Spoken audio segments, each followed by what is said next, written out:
सभी दोस्तों राम राम। आज की क्लास में आप सभी का स्वागत है। आज हम करते हैं नेक्स्ट क्लास के हमारे प्रश्न भाई। ठीक है ना। आज की क्लास में भाई जो आपका रसायन विज्ञान का टॉपिक है ये कंप्लीट हो जाएगा। भौतिक विज्ञान हम पहले कंप्लीट कर चुके हैं और आज की क्लास में दोस्तों हम जीव विज्ञान भी शुरू कर देंगे। ठीक है ना। जीव विज्ञान के 50 प्रश्न करेंगे, तो डेली कंटिन्यू हमारे साथ भाई क्लास देख सकते हो। ठीक है ना। एक दिन आपकी साइंस की क्लास आती है, एक दिन आपकी कंप्यूटर की क्लास आती है और शाम को 7:30 बजे आपका लाइव टेस्ट होता है डेली। ठीक है ना। उस टेस्ट में भी आप अपना स्कोर जांच सकते हो। सारी की सारी पीडीएफ मेरे से फ्री में ले सकते हो भाई। टेलीग्राम पे नंबर पिन है, टेलीग्राम को ज्वाइन कीजिएगा और नंबर पे व्हाट्सएप करके आप पीडीएफ ले सकते हो। तो दोस्तों बिना देरी की आज की क्लास का शुभारंभ कर लेते हैं। तो आज की क्लास का पहला प्रश्न भाई ये, ठीक है ना, 65 प्रश्न अपने जो रसायन विज्ञान के बचे हुए हैं। ठीक है ना। 250 प्लस प्रश्न है भाई रसायन विज्ञान के जो बार बार पेपरों में पूछे गए हैं। अगर आपने ये प्रश्न भी अच्छी तरीके से पढ़ लिया ना और पीडीएफ के नीचे जो निचोड़ दे रखा है वो पढ़ लिया तो आपका काम चल जाएगा भाई। ठीक है ना। आपकी नैया पार हो जाएगी। तो पहला प्रश्न है, पेट्रोल का भाई जो फ्लैश या चमक है वो बिंदु क्या रहेगा। पेट्रोल का फ्लैश या चमक बिंदु क्या रहेगा, ये प्रश्न पूछा है। तो क्या रहेगा भाई, एक बार आवाज़ चेक कर लिया, 1 सेकंड के लिए रुकिएगा भाई। ठीक है ना। बिल्कुल लग रहा है माइक अपना, कई बार यार माइक साथ छोड़ दिया है। ठीक है ना। तो पेट्रोल का जो फ्लैश या जो चमक बिंदु वो क्या रहेगा, तो आपसे पूछा है क्या रहेगा भाई, -45.6 degree Celsius. Right answer. PDF में आपने सारी चीज़ें पढ़ी होगी भाई। ठीक है ना। इसलिए मैं डायरेक्ट उत्तर आपको बता रहा हूँ। जिसने पीडीएफ नहीं ली है भाई लेके अपने पढ़ लो। ठीक है ना। अगला प्रश्न है, तो भाई क्या है, लघु गणक सारणी का आविष्कार किसने किया। लघु गणक सारणी किसने खोजी। जॉन नेपियर ने भाई। किसने, जॉन नेपियर ने लघु सारणी का आविष्कार किया, खोज करी भाई। अगला प्रश्न है भाई, निम्न में से किसका एक उपयोग, किसका, देखो दोबारा से प्रश्न दोबारा से देखो एक बार, निम्न में किस एक का उपयोग है भाई। ठीक है। निम्न में से किस एक का उपयोग व्यापक रूप से भाई निश्चेतक के रूप में किया जाता है। निश्चेतक के रूप में करेंगे भाई किसका प्रयोग, कैलोरोफार्म का। किसका, कैलोरोफार्म का प्रयोग करेंगे भाई। ठीक है ना। एक का उपयोग किया जाएगा व्यापक रूप से किसके रूप में, निश्चेतक के रूप में। ठीक है। किसका, कैलोरोफार्म या कैलोरोफॉर्म का प्रयोग करेंगे भाई। ठीक है। इसका जो रासायनिक सामान्य फार्मूला है, सारी चीज यहाँ पे पीडीएफ के अंदर आपको देखने को मिल रही है। अगला प्रश्न, विज्ञान की एक शाखा जो धातु के क्या अयस्कों से धातु के निष्कर्षण के लिए वैज्ञानिक प्रक्रिया के प्रयोग से संबंधित है, तो उसको किस नाम से जाना जाता है। उसको जानते हैं भाई किस नाम से, मैं समझ गए, धातु विज्ञान के नाम से। किस नाम से, धातु विज्ञान के नाम से। अगला प्रश्न है, बेकिंग सोडा का रासायनिक नाम बता दो। बेकिंग सोडे का रासायनिक नाम बताइएगा, तो बताना भाई। बेकिंग सोडे का रासायनिक नाम क्या है भाई, सोडियम बाइकार्बोनेट। क्या है छोरो, सोडियम बाइकार्बोनेट या कैल्शियम या सोडियम। सोडियम आएगा मेरे भाई, सोडियम बाइकार्बोनेट। ठीक है। Right answer. बेकिंग सोडे का रासायनिक, और इसका फार्मूला भी याद करो। अगला भाई, बोरिक एसिड के लिए रासायनिक सूत्र यानी रासायनिक फार्मूला क्या है, H3BO3। H3BO3। ठीक है। अगला प्रश्न देखो फिर। अगला तो भाई ठीक है ना, आपका नया टॉपिक शुरू हो गया है। तो भाई आपके रसायन विज्ञान के हमने कितने प्रश्न करे हैं, 256। ठीक है ना। आज की क्लास में नया टॉपिक देखो, जीव विज्ञान यानी जूलॉजी के जो प्रश्न है आपके पेपरों में बार बार आ रहे हैं। तो कौन कौन से प्रश्न पूछे गए हैं। पहला प्रश्न भाई, ठीक है ना, नया टॉपिक का पहला प्रश्न, कोशिका वाहित प्रतिरोधकता किसके द्वारा वाहित होती है भाई। किसके द्वारा, किसके द्वारा होती है भाई, टी लिम्फोसाइट के द्वारा। किसके द्वारा, टी लिम्फोसाइट के द्वारा। ए राइट आंसर आएगा। ठीक है ना। अगला प्रश्न है, निम्न में से कोशिका की कौन सी अंगिका को कोशिका का पावर हाउस कहते हैं। कोशिका का पावर हाउस किसको कहा जाता है, बहुत बार प्रश्न आयु, माइट्रोकांड्रिया। ठीक है। माइट्रोकांड्रिया को क्या कहा जाता है भाई, कोशिका का पावर हाउस कहा जाता है। इसकी खोज पूछा है अल्टमैन ने करी है। कब करी है, 1886 में। सारी चीज बता रखी है पीडीएफ में, ओरिजिनल पीडीएफ है, समझ गए, ओरिजिनल पीडीएफ। अगला प्रश्न है, कोशिका मध्यस्थता प्रतिरक्षा को कैसे परिभाषित किया जाएगा। कोशिका के द्वारा विशिष्ट प्रतिजन की पहचान करके। कोशिका के द्वारा विशिष्ट प्रतिजन की पहचान करके। अगला प्रश्न है भाई, पानी में रखे गए कोशिका का जो प्रासरणी, ठीक है ना, यानी क्या ये ओस्मोटिक विस्तरण बोलते हैं इसको। मुख्य रूप से इसके लिए जो नियंत्रित किया जाता है उसको हम क्या नाम देते हैं, उसको नाम क्या देंगे भाई, वैक्यूओलस। क्या नाम देंगे, वैक्यूओलस। ठीक है, वैक्यूओलस का नाम देंगे। अगला प्रश्न आपके समक्ष सीईटी के रिगार्डिंग भाई, ठीक है ना, सीईटी 2025 जो आपका हरियाणा सरकार लेने जा रही है। कोशिका में कौन सा कोशिकांग वायवीय श्वसन द्वारा ऊर्जा के उत्पादन से संबंधित है, तो माइटोकांड्रिया। माइटोकांड्रिया कोशिका पावर हाउस के नाम से जाना जाता है। अगला प्रश्न है भाई,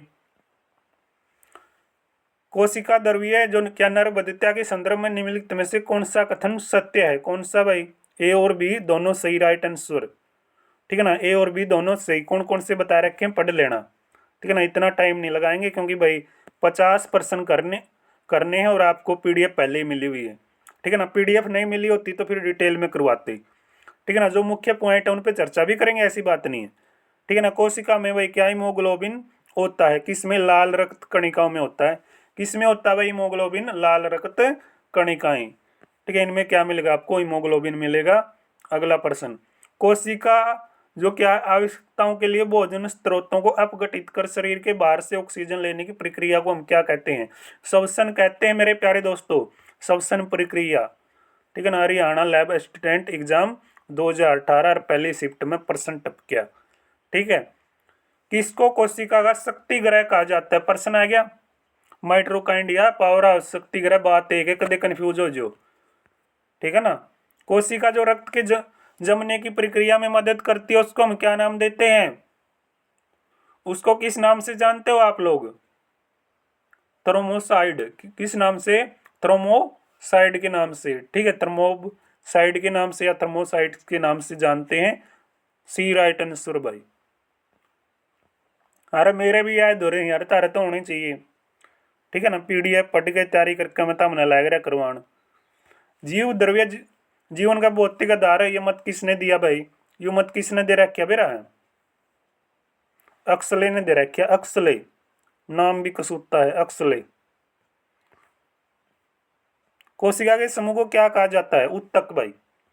कोशिका के समूह को उत्तक कहते हैं। देखो थोड़ा पढ़ांगे इसके बारे में, इंपॉर्टेंट है ये पॉइंट। देखो कोशिका क्या भाई, जीवधारियों की जीव क्रियाओं की एक रचनात्मक एक मौलिक इकाई है। वर्ष 1965 में रॉबर्ट हुक ने खोजा भाई, सॉरी 1665 भाई। ठीक है, 1965 नहीं है, 1665 है। ठीक है ना, ये याद कर लियो। 1665 में रॉबर्ट हुक ने खोजा इसको और इसका नाम कोशिका दिया। स्लाइडेन और स्वान ने इसे 1839 में कोशिका सिद्धांत दिया। ठीक ना, कोशिका सिद्धांत किसने दिया, कब दिया, ठीक है, किसने कब खोजा, सारी चीज बता रखी है भाई। कोशिकाओं के समूह को उत्तक कहा जाता है। उत्तक, यू बड़ा ऊत से भाई, उत्तक। ठीक है ना, कोशिकाओं के समूह को उत्तक कहते हैं। अगला प्रश्न है, कोशिकाओं में निम्न में से कौन सी पाचन थैली कहलाती है, पाचन थैली। पाचन थैली बताओ, लाइसोसोम के नाम से पाचन थैली, ठीक है, पहचान करवाएगी आपको। अगला, मानव कोशिकाओं में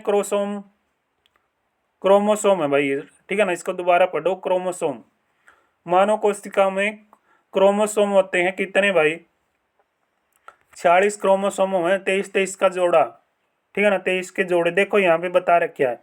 दो महान वैज्ञानिक अल्बर्ट लेवन और, ठीक है ना, ओइन तीजो ने वर्ष 1956 में बताया कि मानव कोशिका में 23 जोड़े यानी 46 क्रोमोसोम मीन्स गुणसूत्र होते हैं भाई। कितने गुणसूत्र हैं मानव में, 46, 23 का जोड़ा।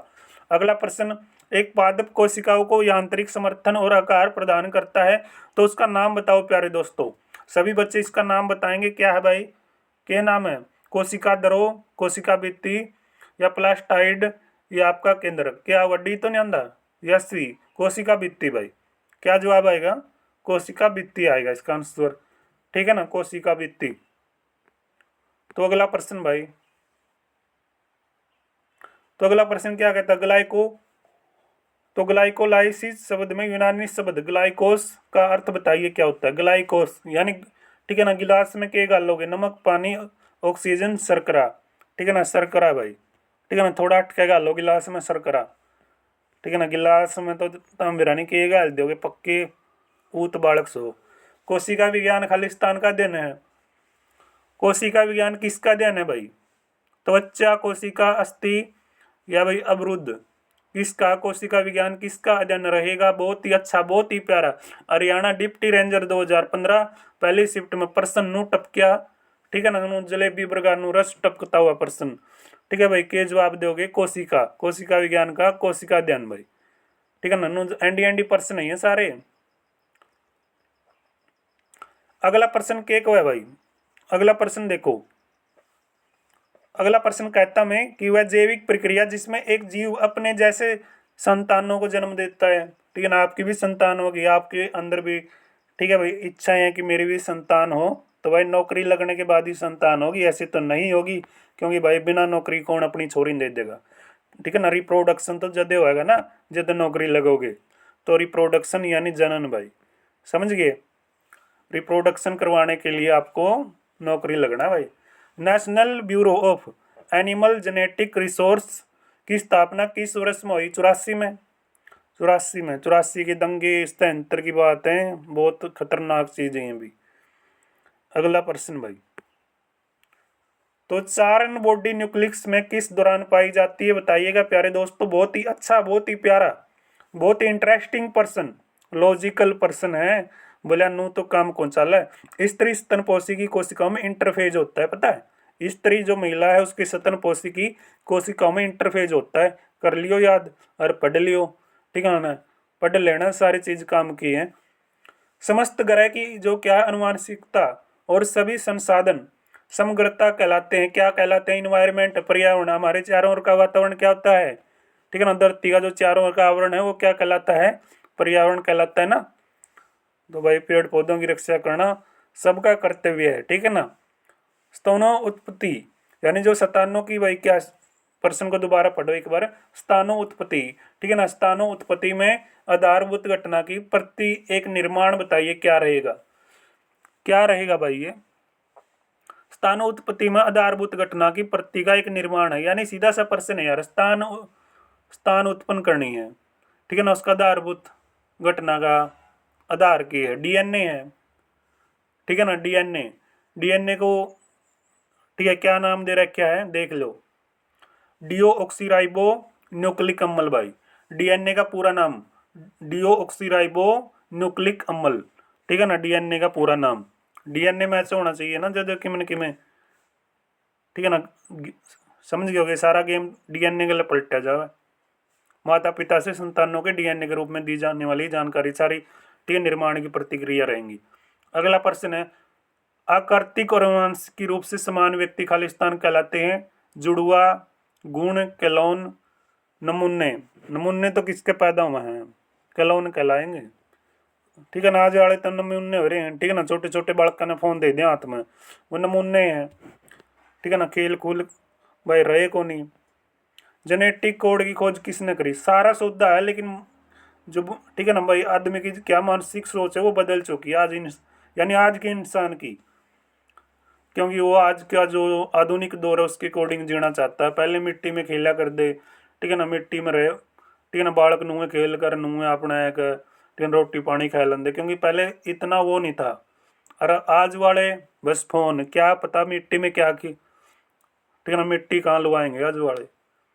जेनेटिक कोड की खोज किसने करी नो बताओ, चलो, ठीक है ना। ज़्यादा बात करना यार, फिर मेरा मन कर जाता बातें करने के लिए, क्लास लंबी हो जाएगी। अनुवांशिक कोड निर्देशों का एक सेट डीएनए को 20 अमीनो अम्ल में बदलने का निर्देश देता है, और जीवित कोशिकाओं में प्रोटीन की मूल इकाइयाँ हैं। अनुवांशिक कोड कोडान से बना होता है, जो न्यूक्लियोटाइड की 3 अक्षरों वाली श्रृंखला होती है। प्रत्येक कोडान एक विशिष्ट अमीनो एसिड के कोड को करता है। उसकी खोज मार्शल किसने करी भाई? निर्बेन बर्ग ने करी, ठीक है ना। यानी क्या निरेन बर्ग ने भाई, ठीक है, निरेन बर्ग है इसका पूरा नाम, दोबारा देख लो, मार्शल निरेन बर्ग भाई, ठीक है ना। डीएनए का पूरा नाम, डीएनए का पूरा नाम deoxyribonucleic acid, deoxyribonucleic acid भाई, ठीक है। डी ऑक्सीराइबो न्यूक्लिक एसिड, समझ गए, न्यूक्लिक एसिड या एसिड भाई, ठीक है। डी ऑक्सीराइबो न्यूक्लिक एसिड इसका डीएनए का पूरा नाम, डीएनए अणुओं का समूह है बेरा हुआ हमने। गुणसूत्र एक भाग होते हैं भाई किसका, गुणसूत्र डीएनए का ही भाग मिलेंगे आपको, ठीक है ना। क्रोमोसोम किसका भाग होते हैं, डीएनए का है। मानो कोशिका में क्रोमोसोम यानी गुणसूत्र पूछे हैं 46, ठीक है ना। 1875 में खोज हुई भाई, ठीक है ना। स्टारसबर्ग ने खोज करी, बहुत हिम्मती था यो, ठीक है ना, बहुत हिम्मती भाई से काम कर गया यो। छोटे निकाय जिनमें अधिकांश अनुवांशिक पदार्थ लंबी पूंछ के बने होते हैं उन्हें मादा जनन कोशिका की ओर चलने में सहायता करते हैं। तो उसको क्या नाम दे दिया भाई आपने, शुक्राणु, ठीक है ना, शुक्राणु भाई, सप्रम्स, शुक्राणु। मानव शरीर कोशिका में ऑटोसोम की संख्या बताइए, ऑटोसोम की संख्या आपकी कितनी होगी, 44 भाई,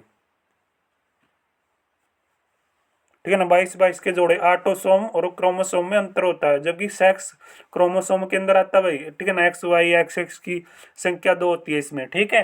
ये चीज बता रखी है, यानी शारीरिक ढांचा है जो अपना, ठीक है, मानव का जो ढांचा है, अपना ढांचा है, उसके बारे में बता रखी सारी चीज। निम्न में से कौन से संयोजन गुणसूत्र पुरुषों में मौजूद होते हैं, पुरुषों में कौन से गुणसूत्र पाए जाएंगे, एक्स वाई, और महिला में भाई एक्स एक्स गुणसूत्र होता है। यानी मानो कि किसी भी कोशिका में 23 जोड़ी गुणसूत्र पाए जाते हैं, जिनमें एक जोड़ी लिंग गुणसूत्र होते हैं। लिंग गुणसूत्र रूप में पुरुषों में एक्स वाई गुणसूत्र पाए जाते हैं, तो महिलाओं में एक्स एक्स, ठीक है ना, पुरुषों में एक्स वाई। ये चीज याद कर लो भाई, ठीक है ना। मानव कोशिकाओं में होते हैं, क्या होते हैं भाई, 46 क्रोमोसोम, बिल्कुल, ये मार्कर लागे ज्यादा।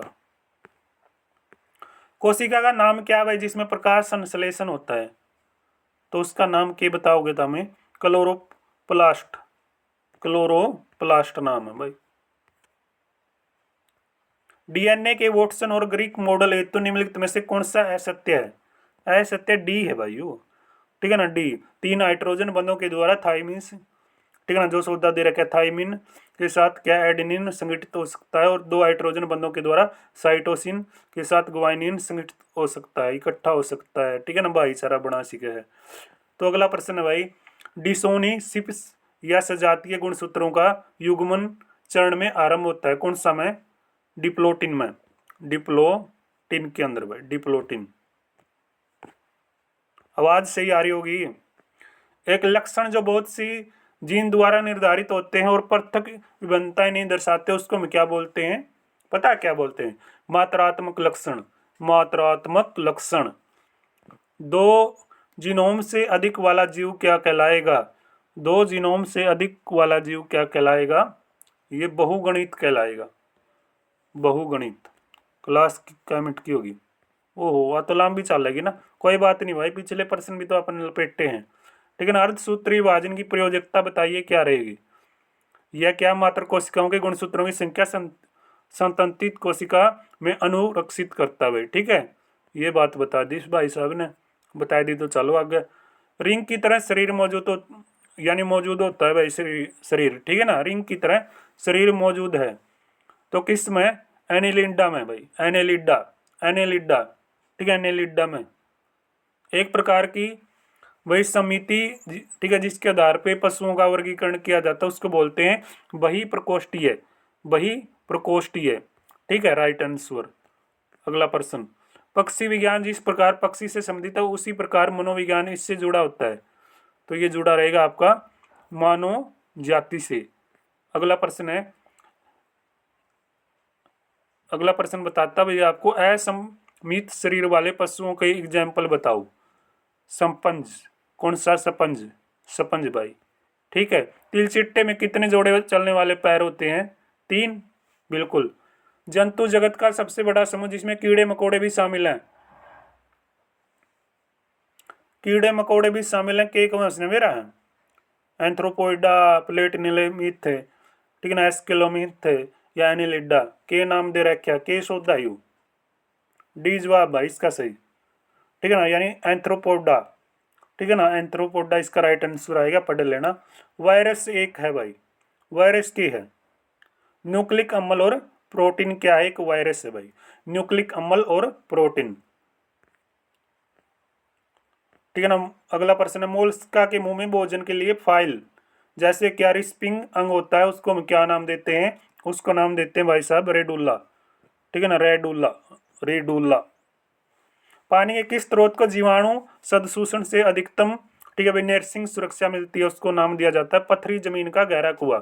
पथरी जमीन का गहरा कुआं। ठीक है, क्या नाम दे रखा है? पथरी जमीन का गहरा कुआं। पशु और भैंस परिवार से आते हैं, कौन से परिवार था वह?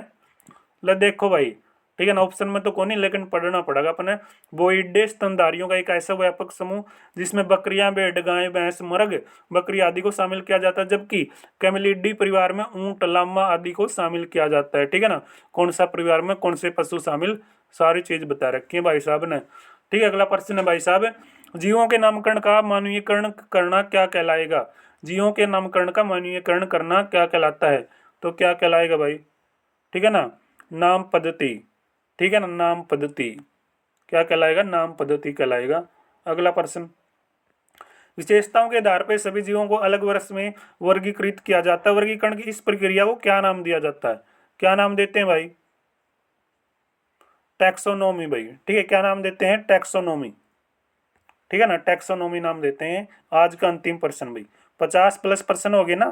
ठीक है ना, कुछ प्रश्न तो आपके 5-6 प्रश्न तो, ठीक है ना, रसायन विज्ञान के थे, और आपका जो जीव विज्ञान शुरू हुआ इसके भी 50 प्रश्न आपने कर लिए। जानवरों के नाम किसके द्वारा या किसके अनुसार रखे जाते हैं? जानवरों के नाम रखे जाते हैं, प्राणी नामकरण का अंतर्राष्ट्रीय कोड बनाया जाता है। क्या बनाया जाता है? प्राणी नामकरण का अंतर्राष्ट्रीय कोड बनाया जाता है। तो ठीक है ना, तब जानवरों के नाम रखे जाते हैं। किसके अनुसार रखे जाते हैं? प्राणी नामकरण का अंतर्राष्ट्रीय कोड बना के प्राणियों के यानी जानवरों के नाम रखे जाते हैं। तो आज की क्लास में इतना ही है, मिलते हैं नेक्स्ट क्लास के साथ, तब तक सभी को राम राम, जय हिंद, जय भारत।